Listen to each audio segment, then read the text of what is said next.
Well, Mark Wahlberg shaved his head for this role, and boy was it not worth it. Let's talk about Flight Risk.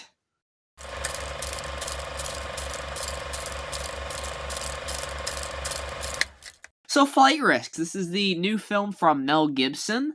Obviously, very prestigious and highly acclaimed director in the past, from, of course, Braveheart to Passion of the Christ. And now he's back with Flight Risk, starring Mark Wahlberg as this crazy pilot. And if you haven't seen Flight Risk yet, this will contain spoilers, so if you haven't been able to tell by my voice, I am still recovering from being sick. I'm sorry about that. But yeah, this is going to be a spoiler review. If you haven't seen it yet, click off, go watch the film, and come back. You have Mark Wahlberg initially within the first 15 or so minutes is kind of playing a part where he's talking in this accent and saying, man, it's a lovely day for a flight. And he's talking to our lead character, actress I can't think of the name of, I'm sorry, I want to say Michelle Dockery? I might be getting that right.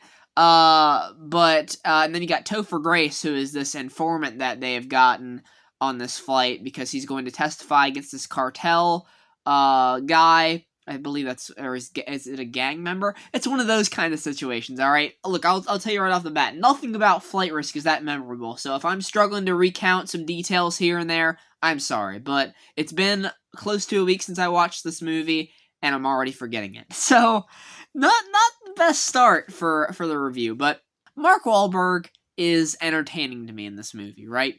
He has some comedic lines. The part that he plays in the beginning where he's trying to trick him into a false sense of security, thinking that he's a normal pilot, is fun. It leads to some great fun moments, some hilarious lines, and exchanges between our cast here. But once things take a turn, because obviously if you've seen the trailer, you know the big twist, is that Mark Wahlberg is actually an assassin who has been tasked with taking out Topher Grace's character.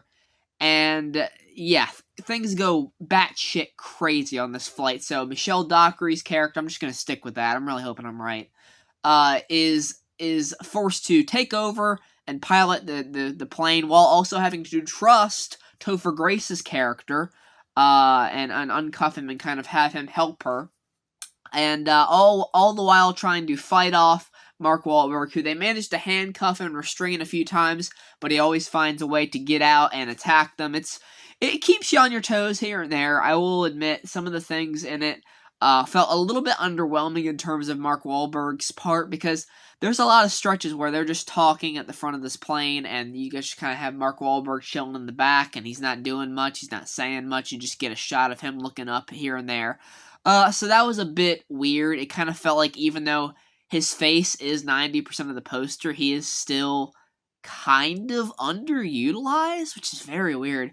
And they do some things with his character that I just wasn't a fan of. After they do the twist where he, reveals that he is an assassin, it just goes fucking insane, because he just starts making really rapey comments towards Topher Grace's character and saying how I'm gonna make her watch, and I dreamt of you suckling on my nipples. That's an actual fucking line. If you've seen the film, you know what I'm talking about. He says that shit, and I was like, what?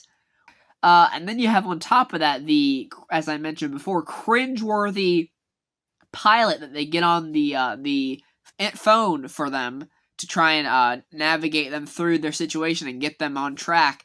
And he is flirting with Michelle Dockery's character, the entire time. From the moment they get him on the phone, and they're telling him the situation. We have an assassin that just was sent to kill this guy that I'm transporting, and now I'm flying the plane. I don't know what to do. And, this dude is, fucking flirting with her, asking her out on a date after they get done with this. Let's go dancing. Let's have some dinner. Let's wine and dine. Let's chill. I'm handsome. And, the ending where she lands the plane, Mark Wahlberg is fucking thrown from the plane and gets run over by an ambulance. That's it for him. And at this point, Topher Grace's character is stabbed by Mark Wahlberg's character, and he's dying. It's a very dire situation. And the dude comes out there, the guy that they've been talking to, and he smiles at Michelle Dockery's character, and she looks at him and smiles as well. It's like, is this a fucking sitcom? Or like, what? It's just so weird.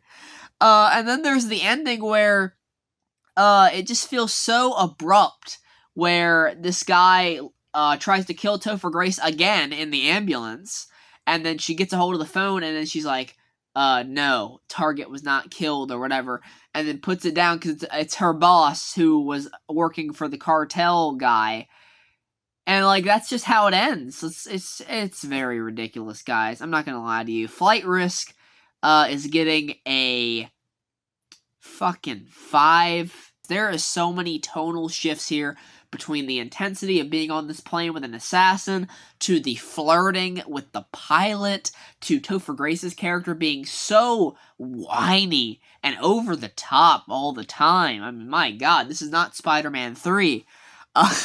It's just, there's a part of it where it's like so bad it's good, but it's not the forefront part of it, unfortunately. Mel Gibson, it doesn't feel worthy of his talent, doesn't feel worthy of Mark Wahlberg's talent, or Topher Grace, or anybody in this, really. So, unfortunately, Flight Risk does miss the mark. It misses the flight.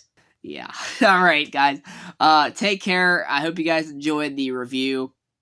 Let me know what you thought of Flight Risk down in the comments below. I'm still recovering from my sickness. I can't promise you it'll be gone by the time I review Companion, but well, here's hoping. So, yeah. Once again, thanks so much for watching.